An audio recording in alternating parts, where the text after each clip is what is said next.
मूक माटी का स्वाध्याय हम सभी कर रहे हैं। आचार्य श्री विद्यासागर जी द्वारा विरचित।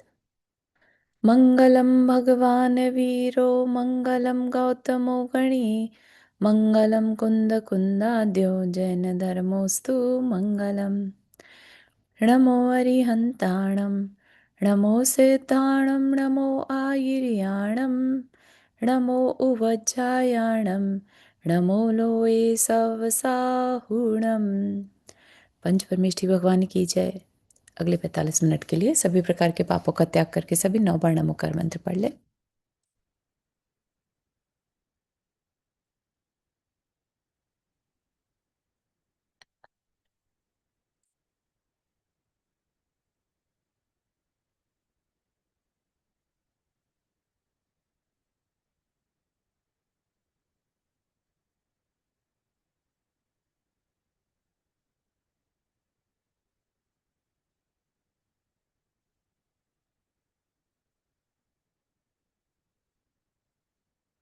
तो जो हमारा यहाँ पर विषय चल रहा है उसमें हमने देखा था किस तरह से जो साधक है उसकी परीक्षा जब तक गंतव्य तक नहीं पहुंच जाए तब तक चलती ही रहती है। संघर्ष कभी खत्म नहीं होता, है ना। हम सोचे कि अरे हमने अभी एक मुश्किल को पार कर लिया, अब तो जीवन बहुत अच्छे से जाएगा, लेकिन नहीं। स्पेशली पंचम काल है तो हम ये मान ही नहीं सकते कि अब जीवन बहुत अच्छे से जाएगा। इसमें जो मूक माटी महाकाव्य है वो पढ़ने के बाद तो ये और अच्छे से बात समझ में आ रही है कि चाहे वो शिल्पी हो, हमने शिल्पी के ऊपर भी बहुत कठिनाइयों को आते हुए देखा, लेकिन उसने हम कभी ना तो धर्म का साथ छोड़ा और ना कभी शांति का साथ छोड़ा। ऐसे ही जब कुंभ बन जाता है, उसकी अग्नि परीक्षा हो जाती है, उसके बाद भी उसको क्या क्या नहीं झेलना पड़ता, है ना। अभी भी जो चल रहा है उसके ऊपर संकट, अब नदी उससे उसको उसको और उसके परिवार को अच्छा नहीं समझ रही है। उसको सभी सामान्य मनुष्यों की तरह ले रही है और उनसे गुस्सा हो रही है ना। तो अगर वो चाहे तो वो बोल सकता, अरे हमने तुम्हारा क्या बिगाड़ा है, हम तो इतने अच्छे हैं। लेकिन वो अपने आप को प्रूव नहीं कर रहा है ना। हमें भी ये कुछ ऐसा ही सीखना होगा कि हम दूसरों को चुप नहीं करा सकते, लेकिन हाँ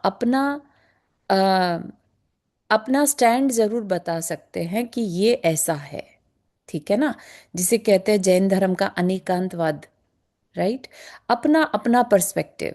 नदी अपनी पर्सपेक्टिव से बात कर रही है, अपनी प्रशंसा करती जा रही है।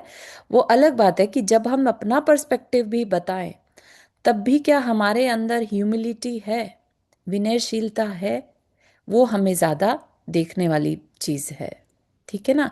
अपने पर्सपेक्टिव को बताने में कोई प्रॉब्लम नहीं है, लेकिन अगर उसके अंदर अहंकार हो तो फिर वो नीचे की ओर जाने वाली यात्रा हो जाती है। और अगर उसी के अंदर दूसरे के गुणग्राही दृष्टि हो या अपने अंदर विनय का गुण हो तो वही ऊंचा उठाने वाली दृष्टि बन जाती है, ठीक है। तो ऐसे ही यहाँ पर जो है नदी के अगेंस्ट, नदी जो है अपनी अपनी तारीफ करती जा रही है, ठीक। तो ये विषय हमने लास्ट टाइम लिया था लेकिन समय कम होने से रह गया था, तो वहीं से शुरू करते हैं। उत श्रृंखला जड़ाशया अपनी ही प्रशंसा में डूबी, नदी की बातें सुन उत्तेजित हुए बिना सेठ को का कुछ कहना हुआ। उत्तेजित हुए बिना, है ना, ये ध्यान रखिएगा।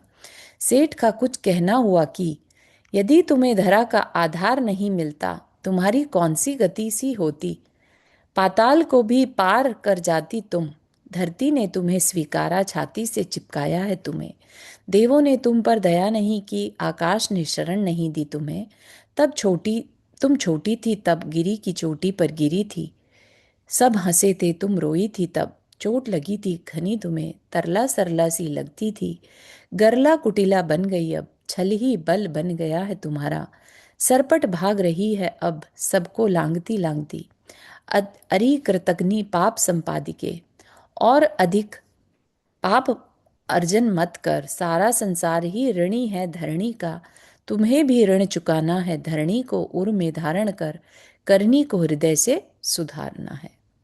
सुनने में ऐसा बहुत लंबा लग रहा होगा, लेकिन क्या हुआ, जब नदी ने अपना सब बता दिया कि मैं तो बहती हूँ और मेरे बहने से तो शीतलाचारी साधुओं को भी दिशा बोध मिल जाता है, मैं कभी किसी का कुछ रखती नहीं, ठीक है ना। तो हम, अच्छा है हमारे अंदर गुण है, लेकिन आपने भी ये पढ़ा ही होगा कि अपने गुणों का बखान खुद से नहीं किया जाता, ठीक है ना। अब दूसरे के गुणों का बखान हम करें तो बहुत अच्छा है, उच्च कुल का बंद होता है, लेकिन अपनी प्रशंसा करें तो नीच कुल का बंद होता है। आप समझ सकते हो उसके पीछे कारण हमारी कषाय हैं, ठीक है। तो यहाँ पर जो सेठ है वो उस उच्च श्रृंखल जड़ाशय मतलब नदी है ना, जो कि अपनी प्रशंसा में डूबी है, उसकी बातें सुनकर बिना उत्तेजित हुए, क्योंकि सामने वाला अगर गलती कर रहा है तो हम उस पर उत्तेजित ना हो। ये भी एक सीखने वाली बात है कि हम सामने वाले को उसका पर्सपेक्टिव बोलने दें, ठीक है ना। हम एक्साइट ना हो कि मैं ये जल्दी से खत्म करे तो मैं अपना बताऊं, नहीं, हमें लिसनिंग की भी आदत होनी चाहिए, ठीक है ना। अपनी बात को शांति से रखने की भी आदत होनी चाहिए, हालांकि ये बहुत हार्ड होता है, बहुत प्रैक्टिस के बाद आ पाता है। नहीं तो क्या होता है, दूसरा पूरा करे नहीं करे, अपना दिमाग अब मुझे क्या कहना है उसमें उलझ जाता है। तो हमारी आदत क्या है, ना सुनने की आदत है। हमें पूरी बात सामने वाले ही, तो जब ना सुन ही नहीं रहे हैं दूसरे की, तो उसका पर्सपेक्टिव जानने की इच्छा तो कहीं हो ही नहीं सकती, ठीक है ना। तो ये सारी चीज़ें जो हैं हमारे को पेशेंस की कमी से हमें डील करनी पड़ती हैं, ठीक है। तो सेठ जी कहते हैं कि यदि तुम्हें धरा का आधार नहीं मिलता तो तुम्हारी गति कैसी होती। तो ये जो है, ये थोड़ा सा अ, जो वैदिक कहानी आती है यहाँ पर, हमने कई बार कृष्ण जी को बांसुरी बजाते हुए देखा है, या शिव जी को भी अपना तांडव नृत्य करते हुए, है ना। तो यहाँ पर गंगा जी को भी एक तरह से, वो पहले स्वर्ग की नदी हुआ करती थी उनके एक पुराणों की कथा के अनुसार, और देवों ने उसको किसी कारण से स्वर्ग में जगह नहीं दी और धरती पर भेज दिया, ठीक है, नीचे गिरा दिया, ठीक है।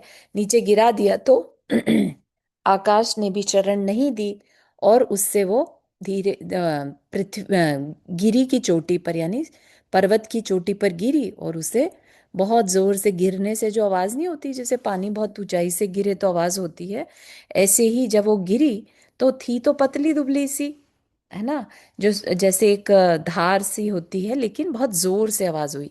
तो कह रहे हैं कि सब हंसे और तुम रोई थी, चोट लगी थी घनी तुम्हें, तब तुम तरला सरला सी थी, छोटी सी बालिका जैसी थी, और अब कैसी हो गई, गरला कुटिला बन गई। अब गरला मतलब स्त्री, है ना, स्त्री जितनी लेकिन कुटिल, अब तुम्हारे अंदर कुटिलता आ चुकी है, छल ही बल बन गया है तुम्हारा। कैसी हो गई तुम, सरपट भागने वाली, सबको लांगती लांगती, बस मुझे मेरा रास्ता दे दो, मुझे तो जाना है ना, जो दूसरे की परवाह ना करे ऐसा। अरि कृतघ्न पाप संपादिके, और अधिक पापार्जन मत कर। कैसा पाप का अर्जन कर रही है वो, जो धरती को, धरा वालों को बुरा भला कह रही है, और जिसने उन्हें जगह दी, धरती ने उसको स्थान दिया, छाती से लगाया माँ की तरह, तो एक तरह से तुम भी उसकी ऋणी हो चुकी हो, सारा संसार धरती का ऋणी है, तुम्हें भी ऋण चुकाना है। बोलते हैं ना, धरती माँ हमारी मातृभूमि, मातृभूमि का क्या मतलब है, और मातृभूमि का एक ऋण भी होता है, ठीक है ना। हम सब जो स्पेशली जो भारत के बाहर रहने वाले हैं ना, उनके लिए ये बात बहुत विशेष है, जो भारत अपनी मातृभूमि को छोड़ चुके हैं, ठीक है।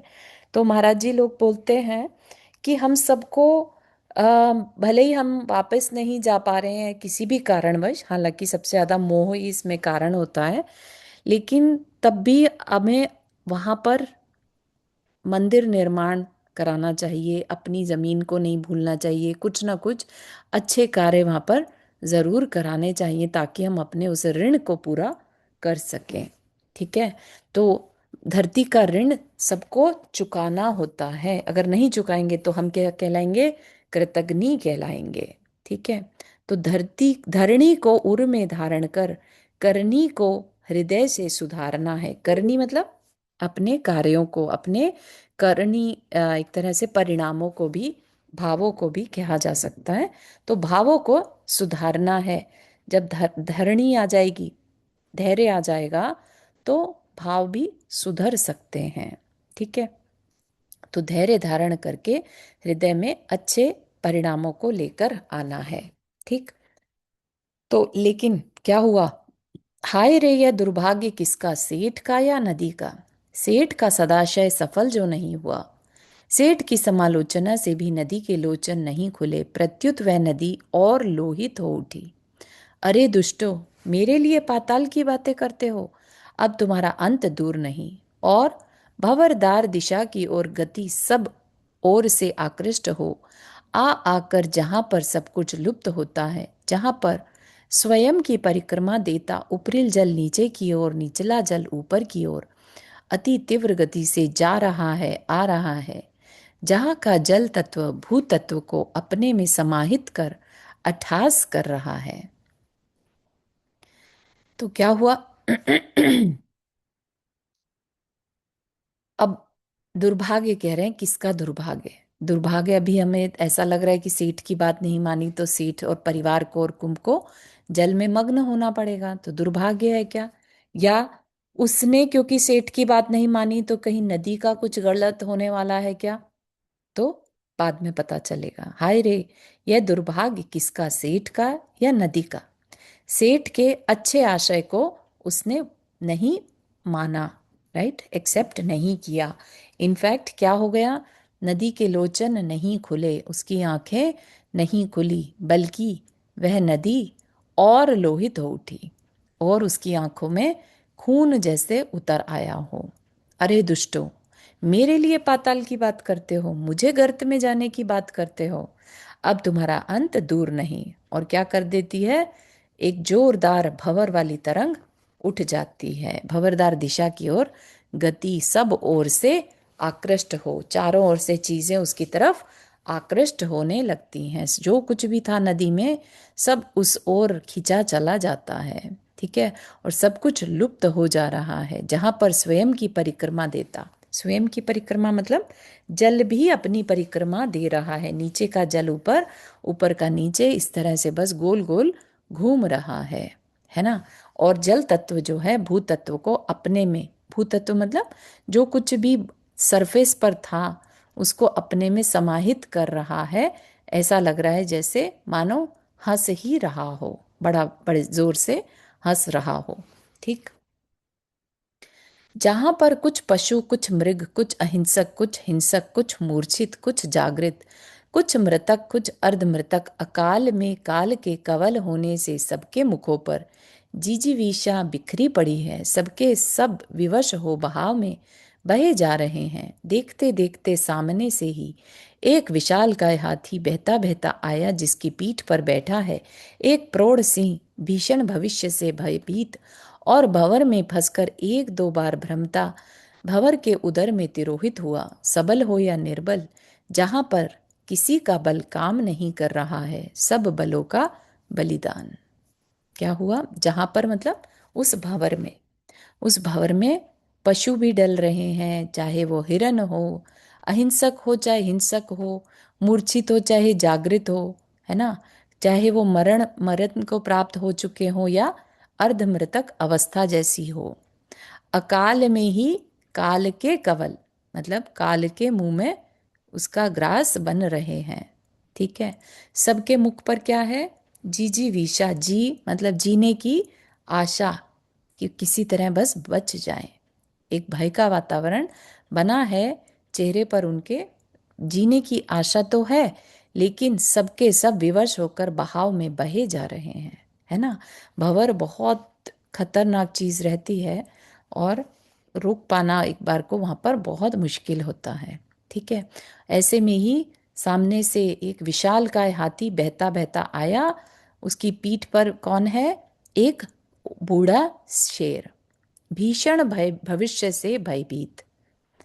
दोनों के चेहरे पर भय है। तो अभी स्टार्टिंग में हमने कहा से जंगल में शेर जो थे, सी एलिफेंट्स देखे थे हमने, विशालकाय हाथी थे जिन्होंने परिवार को बचाया था, है ना। तो कहने की बात है कि वो हाथी भी अपने को अब बचा नहीं पा रहे हैं।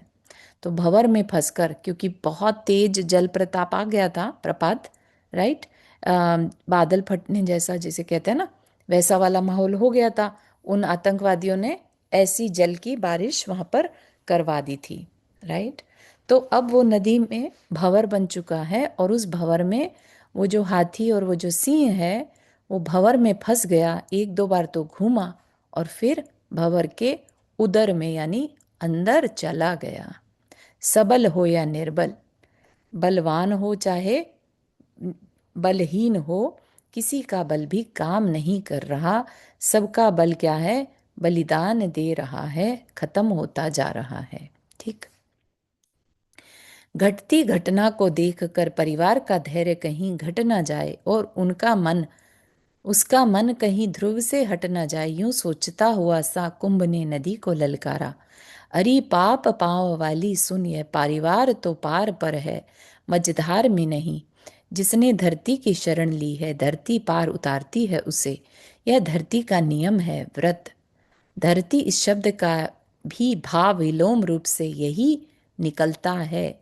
धरती, तीर ध, यानी जो तीर को धारण करती है या शरणागत को तीर पर धरती है, वही धरती कहलाती है। क्या हुआ? घटती घटना को देखकर, ठीक है, जो हो रहा था, सभी जब बलवान से बलवान, जब पशुओं का भी जोर नहीं चल रहा है, सभी मरण को प्राप्त हो रहे हैं, तो परिवार के बल को भी ऑफ कोर्स कोई नहीं बचा सकता, है ना। तो वो घटती घटना को देखकर परिवार का धैर्य कहीं घट ना जाए। धैर्य सब अंत तक जरूरी है, ठीक है ना। मरणासन भी हो लेकिन धैर्य ना छोड़े, तब जाके सुमरण पॉसिबल है। और जिसने धैर्य छोड़ दिया यानी वो घबरा गया, वो डर गया, है ना। और डर किस चीज से जाएगा? मृत्यु का अगर भय लग गया तो मृत्यु का भय से वो आर्त ध्यान में चला जाएगा। तो धैर्य नहीं धारण छोड़ना, चाहे कैसा भी समय आ जाए, और शांत हो जाना, ठीक है ना। और अम, परिवार का धैर्य कहीं घट ना जाए, उनका मन कहीं ध्रुव से हट ना जाए। ध्रुव से मतलब जो लक्ष्य है वहां से ना हट जाए, ठीक है ना। तो ये लाइनें जो हैं सुमरण पर, समाधि मरण पर बहुत उचित फिट होती हैं। समाधि में जो पर्सन है उसका लक्ष्य क्या है? लक्ष्य है शांत परिणामों को धारण करना, मोह को छोड़ना, राग द्वेष को छोड़ना। तो मृत्यु से डर किसको लगता है? जिसको शरीर से राग होगा, परिवार से राग होगा, उसे मृत्यु से भय लगेगा, है ना। तो ध्रुव यानी लक्ष्य क्या है वहां पर? कि मेरा मरण शांत परिणाम से, परमेष्ठि के स्मरण से हो, ठीक है ना। तो कैसी भी घटना घट सकती है, कैसी भी तकलीफ अचानक से आ सकती है, तो धैर्य घट सकता है। इसीलिए संबोधन दिया जाता है निरंतर, हल्का भी नहीं, निरंतर दिया जाता है कि कहीं उनका धैर्य तो नहीं घट रहा, कहीं उन्हें हिम्मत बंधाने की जरूरत तो नहीं है, ठीक है ना। तो ऐसा ही कुछ वहां पर घट रहा है। तो कुंभ ने नदी को ललकारा, अपनी तरफ से कुंभ पूरी कोशिश कर रहा है कि ये परिवार जो होना है सो होना है, लेकिन अपना धैर्य ना खोए, ठीक है ना। तो कहता है कि अरे पाप पाँव वाली, मतलब पाप को धारण करने वाली पापी जिसे कहते हैं, सुन, ये परिवार तो पार पर है, मझधार में नहीं। भले ही तुम अपने कितने भी भंवर चला दो, है ना, ये परिवार तो पार पर है। मतलब जो परिवार धैर्य धारण कर ले उसका पार, संसार पार पॉसिबल है ना। ये समाधि मरण जिसने कर लिया उसका संसार तो बस पार ही हो गया समझो, ठीक है ना। तो जिसने धरती की शरण ली है, धरती पार उतारती है उसे, यह नियम धरती का नियम है। धरती का जिसने शरण ली है, धरती, यहाँ पर धैर्य भी आ जाएगा और धैर्य से कहे तो धर्म भी आ जाएगा, है ना। तो धर्म की शरण लेने वाला, जो अपन बोलते भी हैं चत्तारी शरण, शरण लेना, धर्म की शरण, स्वभाव की शरण, ठीक है ना। तो पार उतारती ही है, और ऐसे ही धरती ने जिसको भी शरण दी है, वो उसकी प्रोटेक्शन एंड तक करती है, ठीक है ना। तो धरती इस शब्द का भी भाव विलोम रूप से यही निकलता है, धरती, तीरथ, ध, ध को आगे बताएंगे, ध की जगह थ का प्रयोग से तीरथ बनता है। तो जो तीर को धारण करती है, तीर को धारण करती है, या शरणागत को तीर, तीर मतलब किनारे पर धरती है, वही धरती कहलाती है, ठीक है। वही रियल में धरती है। नंदा जी आपने हाथ रेस किया। हाँ, ये एक इस लाइन है ना, ये धरती का नियम है, फिर उसके हम्म। आगे लिखा है व्रत। हम्म। तो ये किस हाँ, तरह से लिया आपने? जो व्रत ले ले, व्रत ले ले मतलब पापों से बच जाए, ठीक है ना। जो धरती पार उतारती है उसे, जिसने धरती की शरण ली है, यह धरती का नियम है। व्रत, व्रत मतलब जिसने पापों से अपने को रोक लिया, धर्म की शरण ले ली। ठीक है, धरती का मतलब धर्म से। जी। ठीक है, थैंक यू। ठीक है ना। पाप से जो बच गया, वो यहाँ पर व्रती कहलाता है, ठीक है। कहीं पर भी पुण्य में लगने को नहीं कहा, पाप से बचने को कहा है बस, ठीक है ना। और सुनो, ध के स्थान पर थ के प्रयोग से तीरथ बनता है। शरणागत को तारे सो तीरथ, फिर भला अब कैसे, अब हमें कैसे डुबो सकती हो तुम। और यह भी ध्यान रहे कि अब हमें बहा न सकोगी तुम, किसी बहाने बहाव में बह न सकेंगे हम, ठीक है। ध के स्थान पर थ के प्रयोग से तीरथ बनता है। शरणागत को तारे सो तीरथ, तीरथ मतलब पार कराने वाली, ठीक है। और जो शरणागत को पार कर दे वो धरती, ठीक है, जिसने हमें धारण किया। फिर भला अब कैसे डुबो सकती हो तुम, हम, भले ही तुम हमें डुबोना का मान लो, ठीक है, तुमने हमें भंवर में डुबो दिया, लेकिन हम साधना से, साधना को स्वीकार किए हुए हैं, है ना।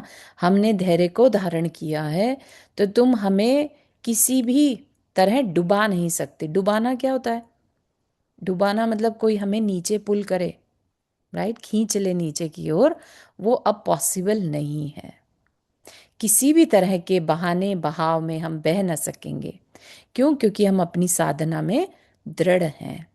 तो तुम हमें बहा ना सकोगी, ठीक है ना, डुबा ना सकोगी, बहा ना सकोगी, क्योंकि हम किस में हैं? साधना से। हमने, मतलब अभी आगे और बताएंगे कि हमने साधना को स्वीकार किया है ना, त्याग तपस्या को स्वीकार किया है। तो तुम हमें डुबा नहीं सकती, क्योंकि जिसने व्रत अभी जो बताया उसको अंगीकार कर लिया, राइट, जिसने धैर्य धारण कर लिया, वो मरण होना, कोई डुबा दिया मरण हो गया, उससे कोई मैटर ही नहीं करता, है ना। उसको क्या कहा जाएगा? संसार से पार होने की प्रक्रिया, ठीक है ना। तो इन, हमें देखने वाली दृष्टि से भले ही लगे कि अरे ये तो मरण को प्राप्त हो गया, लेकिन वास्तव में तो वह पार हो रहा है, ठीक है ना।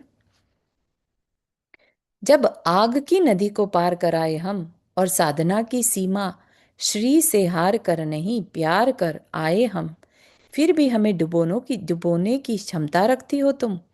हमने पहले ही तय किया था कि सतह की सेवा प्रशंसा अधिक नहीं करना है, क्योंकि सतह पर कब तक तैरते रहेंगे, हाथ भर आएंगे ही। लहरों के दर्शन मात्र से संतुष्ट होने वाले प्रायः डूबते दिखते हैं। यहाँ पर सतह पर अरि निमग्ने निम्न अघे, इस गागर में सागर को भी धारण करने की क्षमता है। धरणी के अंश जो रहे हम, कुंभ की अर्थ प्रक्रिया, अर्थ क्रिया जल धारण ही तो है। और सुनो, स्वयं धरणी शब्द ही विलोम रूप से कह रहा है कि धरणी नीर ध, नीर को धारण करे सो धरणी, नीर का पालन करे सो धरणी। क्या कहना चाह रहे हैं यहाँ पर? कुंभ कह रहा है नदी को, ठीक है, भले ही तुम हमें डुबा दो, ठीक है, लेकिन वास्तविक रूप से नहीं डुबा सकती हम तुम हमें, क्योंकि जब हम आग की नदी को पार करके आ गए, आग की नदी मतलब अग्नि परीक्षा, है ना, हर तरह की तकलीफ को पार करके आ गए, साधना से हमने हार, साधना की सीमा श्री से, साधना की जो सीमा थी उससे भी हमने हार नहीं मानी, उसको भी हमने स्वीकार किया है, प्यार कर मतलब हमने स्वीकार किया है उसे, और हार कर नहीं, हमने हार नहीं मानी किसी भी साधना से, किसी भी संघर्ष से, है ना। फिर भी हमें डुबाने की क्षमता रखती हो तुम? नहीं हो सकता ना ऐसा, कि जिसमें किसी भी चीज से हार मारने की क्षमता अ, है, क्षमता नहीं है, तो उसको कोई डुबा सकता है क्या? उसको कोई गिरा सकता है क्या? समझ रहे हैं आप? भले ही शरीर से गिरते हुए नजर आए, मनोबल नहीं गिरता। और वही मैटर कर रहा है यहाँ पर, धैर्य धारण करना मतलब मनोबल संभाल कर रखना, ठीक है ना। मरण भी इसीलिए मरणोत्सव कहलाता है ना, समाधि मरण भी मरण का महोत्सव कहलाने लगता है। हालांकि लोग तो रोते हैं मरण के समय पर, लेकिन जिसका समाधि मरण होता है वहां पर उत्सव मनाया जाता है। क्यों? क्योंकि संसार पार हो रहा है, तो उत्सव क्यों ना मनाया जाए, है ना। तो इस अपेक्षा से कह रहे हैं कि तुम हमें डुबाने की क्षमता रखती हो, हमने तो पहले ही ये निर्णय कर लिया था कि हमें सतह की सेवा प्रशंसा अधिक नहीं करना है, न ही लहरों के दर्शन मात्र से संतुष्ट होना है। ये किसका प्रतीक है यहाँ पर? कि जो बाहरी चमक धमक है, विषय भोग है, हमें उसमें नहीं रमना है, हमें तो अंतर तक जाना है ना। अपने लहरें सरफेस पे होती हैं, राइट, और ऐसे ही बाहरी चमक दमक बाहरी होती है, अंतरंग तक हम कैसे हैं? हमें तो अंतरंग में पहुंचना है, हमें बाहर की सतह से उसकी सेवा प्रशंसा आदि नहीं करना है, शरीर की सेवा प्रशंसा नहीं करना है, शरीर गया तो गया, राइट। तो हमें बाहरी चीज़ों से कोई मतलब नहीं है, ठीक है ना। तो बाहरी जो संतुष्ट होते हैं बाहरी दर्शन से या बाहरी चीज़ों से, वही प्रायः डूबते दिखे हैं। डूबना किसमें? संसार सागर में डूबते हुए, ठीक है ना। और जो अंतरंग को पार लेते हैं वो संसार से पार होते दिखते हैं। भले ही देखने वाले को डूबते हुए दिख रहे हैं, लेकिन वो पार हो रहे हैं। तो कह रहे हैं अरि निमग्ने निम्न अघे, निमग्ने मतलब नीचे बहने वाली, है ना। नदी हमेशा नीचे की ओर बहती है, उसको निमग्ने कहा, राइट। तो निम्न अघे, निम्न अघे मतलब पाप करने वाली, नीच कर कार्य करने वाली, इस गागर में सागर को भी धारण करने की क्षमता है, क्योंकि धरती के, धरणी के अंश जो रहे हम। कुंभ किससे बना है? मिट्टी से, है ना। ये शरीर भी जलकर किस में मिलता है? शरीर भी मिट्टी में ही मिलता है। तो शरीर भी किससे बना है? एक तरह से मिट्टी से ही बना है, पुद्गल से बना है, राइट। तो कह रहे हैं कि ये जो कुंभ अपनी बात कर रहा है, इस गागर में, गागर मतलब गगरी या कलश में सागर को भी धारण करने की क्षमता है। इतनी क्षमता है मतलब इतना मनोबल है। धरणी के अंश जो रहे हम, क्योंकि हमारे अंदर धैर्य अनंत है। कुंभ की अर्थ क्रिया जल धारण ही तो है। अर्थ क्रिया मतलब जो देखने में आती है। तो कुंभ मेजॉरिटी केसेस में यही होता है। कुंभ का पर्पस क्या है? जो बाहरी पर्पस है, अर्थ क्रिया है, वो जल धारण ही तो है। और सुनो, स्वयं धरणी शब्द ही विलोम रूप से कह रहा है। विलोम रूप से मतलब ऑपोजिट कर दो अगर उसका, तो कहता है धरणी नीरध, नीर को धारण करने, नीर मतलब जल, है ना। जो जल को धारण करे सो धरणी, नीर का पालन करे सो धरणी। ठीक, जल को धारण करे, जल उसका पालन करे सो धरणी। जैसे मणियों में नीलमणि, कमलों में नील कमल, सुखों में शील सुख, गिरियों में मेरु गिरि, से सागरों में क्षीर सागर, मरणों में वीर मरण, मुक्ताओं में मत्स्य मुक्ता उत्तम माने जाते हैं, वैसे ही गुणों में गुण कृतज्ञता है। जिस कृतज्ञता से सुशोभित कुंभ को देखकर एक महामत्स्य मुदित हो, बहुमूल्य मुक्तामणि प्रदान करता है कुंभ को। यह तुच्छ सेवा स्वीकृत हो स्वामिन कहकर जल में लीन होता है वह।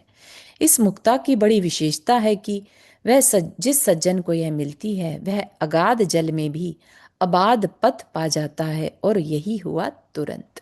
तो एक चमत्कार वाली घटना वहां घट जाती है ऐसे में। अभी तो वो बता ही रहा है ना। तो कह रहे हैं मणियों में नीलमणि, मणियों में सबसे उत्कृष्ट नीलमणि कही जाती है। कमलों में नील कमल, सुख में शील सुख यानी ब्रह्मचर्य का सुख, गिरियों में मेरु गिरी यानी सुमेरु पर्वत, सागरों में क्षीर सागर, मरणों में वीर मरण जो वीरता के साथ मरण को प्राप्त होते हैं, कायर की तरह नहीं, वीर की तरह मरण को प्राप्त हो। मुक्ताओं में मत्स्य मुक्ता, अभी तक हमें बहुत सारी मुक्ताओं का वर्णन मिला यहाँ पर। नागमणि कहिए, गज मुक्ता कहिए, बांस की मुक्ता कहिए, है ना, इवन सूकर की मुक्ता। तो सबसे बेस्ट मुक्ता जो है मुक्ताओं में मत्स्य मुक्ता, यानी मछली के द्वारा दिया गया मोती उत्तम माने जाते हैं। शास्त्र की बातें हैं ये, है ना। आज के समय में तो ये कहीं देखने में नहीं आता, लेकिन पुराणों में इनका कथन मिलता है। ठीक है, उसी प्रकार ये सीखने वाली चीज है। गुणों में गुण कृतज्ञता है, जिस कृतज्ञता से सुशोभित कुंभ को देखकर। गुणों में गुण कृतज्ञता है, सबसे जो गुण उत्कृष्ट गुण है किसी भी गुणों में, चाहे किसी भी लिविंग बीइंग में जो गुण होता है, वो गुण कौन सा है? कृतज्ञता का है। ठीक है, सब सर्वार सिद्धि जी में भी ये बात आती है कि जिस तरह से मनुष्य जीवन मिलना दुर्लभ है, कैसा दुर्लभ है? जैसे कि गुणों में कृतज्ञता गुण को पाना दुर्लभ है। उसको इतना बड़ा माना गया है कि कृतज्ञता होना, किसी ने आपके ऊपर उपकार किया और आप उसको उपकार माने कि नहीं। ठीक है ना। धरती ने हमें स्पेस दिया, बेड हमें संभाला, है ना। हवा ना हो तो हम सांस नहीं ले सकते, जल ना हो तो हम पी नहीं सकते, प्यास नहीं बुझा सकते। धरती से हमें अन्न मिलता है, क्या क्या नहीं हमें हमारे जीवन को जीने में किस किस का रोल है, क्या हम सबकी कृतज्ञता मानते हैं? ठीक है ना। तो ये क्या है? कृतज्ञता गुण होगा तो विनय गुण भी होगा। ठीक है ना। एक कृतज्ञता गुण आ जाए तो सारे गुण आ जाते हैं, इसलिए गुणों में सबसे उत्कृष्ट गुण कृतज्ञता बताया। ठीक, तो जो कुंभ है उसके अंदर वो कृतज्ञता का गुण है।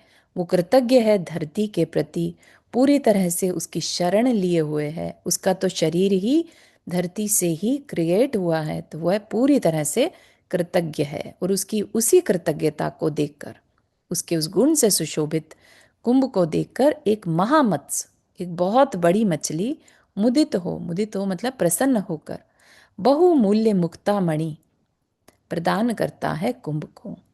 ठीक है, यह तुच्छ सेवा स्वीकार हो स्वामिन, वह उस पर अपना एक भेंट की तरह से देकर जाता है, और देकर लीन हो जाता है जल में, गहरे जल में चला जाता है ना। और क्या था ये मुक्ता एक विशेषता लिए हुए थी। जिस किसी को भी ये मिल जाए तो अगाध जल में भी, अगाध मतलब जिसमें कि कोई नीचे आ, मतलब टच ही नहीं कर पा रहे हैं, कोई सतह नहीं है ना, अगाध, बिना गहरे जल में भी बेसिकली अबाध पथ पा जाता है, बाधा रहित एकदम जैसे रास्ता मिल जाता हो उसे, ऐसे चल के जा सकता है वह, जहाँ की रास्ता ही नहीं मिल रहा था, मतलब जल को पार कर पाना उसके लिए आसान हो जाता है। और यही हुआ तुरंत।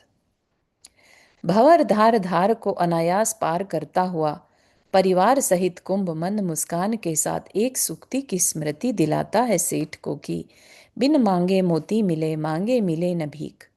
और यह फल त्याग तपस्या का है सेठ जी। कुंभ के आत्मविश्वास से, साहसपूर्ण जीवन से नदी को बड़ी प्रेरणा प्रेरणा मिल गई। नदी की व्यग्रता प्रायः अस्त हुई, समर्पण भाव से भर आई वह। जब इतना बड़ा इंसिडेंट हो गया, इतनी बड़ी घटना घट गई, है ना, तो भंवरदार धार को भी अनायास पार करता हुआ परिवार सहित कुंभ मंद मुस्कान के साथ एक सूक्ति की स्मृति दिलाता है सेठ को। कुंभ क्या कहता है? बिन मांगे मोती मिले, मांगे मिले ना भीख। उसको मोती मिलते जा रहे हैं तब से, है ना। कहीं पर भी उसने मांगा क्या? आकाश से भी मोती बरसे थे, है ना। तो तब से ये हम देखते आ रहे हैं कि यही सूक्ति जो है, इसी तरह की कहानियों से शायद प्रसिद्ध हुई होगी कि बिन मांगे मोती मिले, मांगे मिले ना भीख। और इसको अगर हम आज के मैनिफेस्टेशन वाले, लॉ ऑफ मैनिफेस्टेशन जो होता है, लॉ ऑफ अट्रैक्शन, उस पर लगाते हैं, तो जब हम कुछ मांगते हैं कि भगवान मेरा ये काम हो जाए या मुझे ये मिल जाए, ठीक है ना, मिल जाए इसका मतलब हम आ, उसकी उसकी कमी को अभी महसूस कर रहे हैं, ठीक है ना। तो जब भीख मांगी जाती है तो पहले उसकी कमी को महसूस किया जाता है, और जैसा हम महसूस करते हैं वैसी वाइब्रेशन जाती है, तो इसलिए मिलन मांगने पर कभी नहीं मिलता, ठीक है ना। और बिन मांगे मोती मिले, ठीक, अपने अंदर पूरी तरह से हम कंटेंट रहें, सेटिस्फाइड रहें, तो अपने आप मिलता चला जाता है। जिसे कहते हैं ना, fake it till you make it. मतलब कि अंदर में तुम इतने संतुष्ट फील करो, भले ही ना हो तुम्हारे पास, लेकिन फील करो। यहाँ पर कुंभ के पास कोई रास्ता था क्या? परिवार के पास, लेकिन फिर भी उसने अपने धैर्य को नहीं खोया। कहीं कोई पुकार नहीं की किसी भगवान से या यूनिवर्स से कि अरे मुझे रास्ता दिखाओ भगवान, कहाँ फंसा दिया मुझे, कोई मतलब नहीं है। क्या कर लिया? धैर्य धारण कर लिया। तो एक बहुत बहुत बड़ी यहाँ पर सीख हम सबके लिए है कि हमें हमें कोई और त्याग तपस्या यहाँ पर नहीं करनी है। हमें विश्वास रखना है। किस पर? अपने ऊपर, अपने अंदर बैठी इस आत्म तत्व पर, ठीक है ना।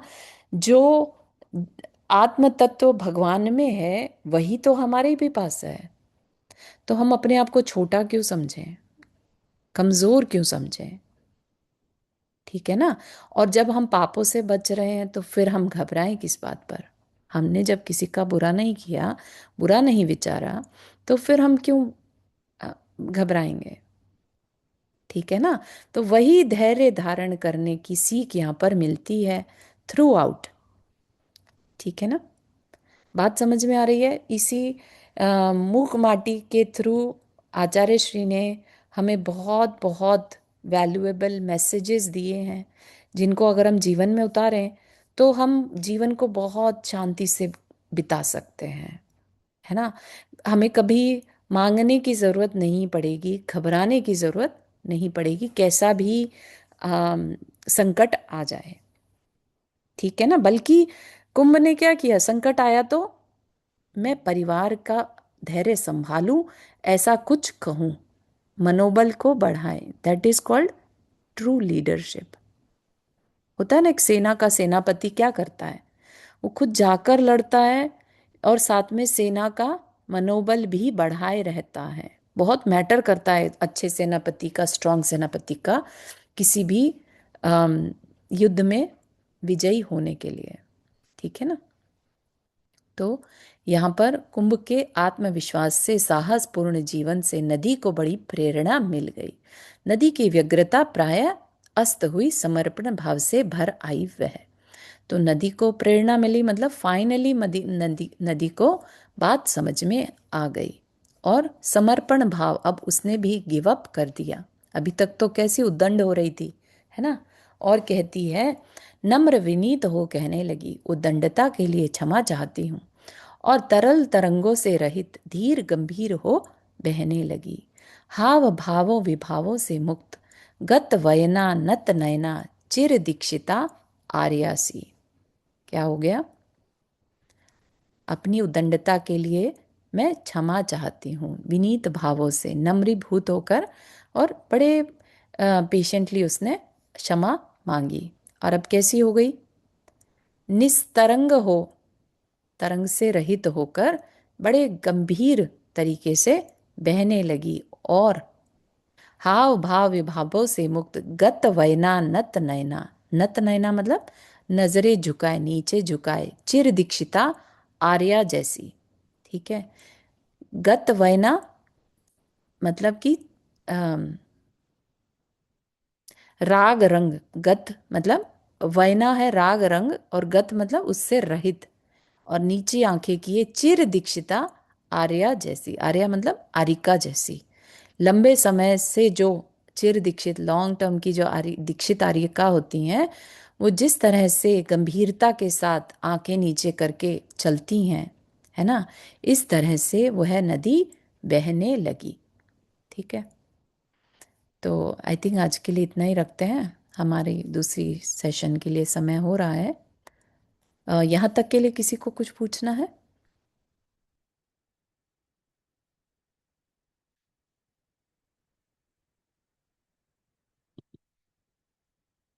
हम्म। जिनवानी स्तुति। जावानी के ज्ञान से सूझे लोकालोक, सो वाणी मस्तक धरो सदा दे तो दोख, हे जिनवानी भारती तो ही जपो दिन रहन, जो तेरा शरण आ गए सो पावे सुख चैन। नौ वर्णम कर्मन।